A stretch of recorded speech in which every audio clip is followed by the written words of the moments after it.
শীতকাল মানেই পা ফাটার সমস্যা, ঠোঁট ফাটার সমস্যা, বেশিরভাগ মানুষকেই এই সমস্যার সম্মুখীন হতে হয়। আজ আমি বলবো পা ফাটার কিছু কারণ।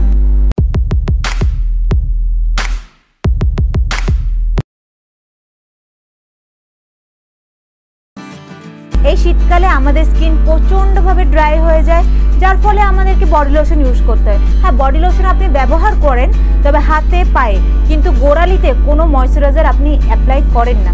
বিশেষ করে অনেক মানুষই, আপনি কেন, অনেক মানুষই আছেন যারা বডি লোশন বা কোনো ময়শ্চারাইজার পায়ের গোড়ালিতে ব্যবহার করে না, যার ফলে স্কিন অনেক ড্রাই হয়ে যায়, যার ফলে স্কিনটা ফেটে যায়।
এই রেমেডিটা বিশেষ করে রাতে করলে খুবই ভালো হয়, কারণ সারা রাত বোরোলিন আপনার পা ফাটাকে রিপেয়ার করতে কাজ দেয়।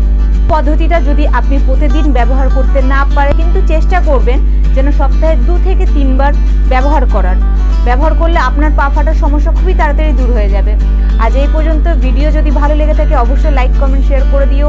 আর যারা আমার চ্যানেলে নতুন এসেছো তাদেরকে অবশ্যই বলবো যে সাবস্ক্রাইব করে দিও, পাশের বেল আইকনটি অবশ্যই প্রেস করে দিও। ধন্যবাদ বন্ধুরা।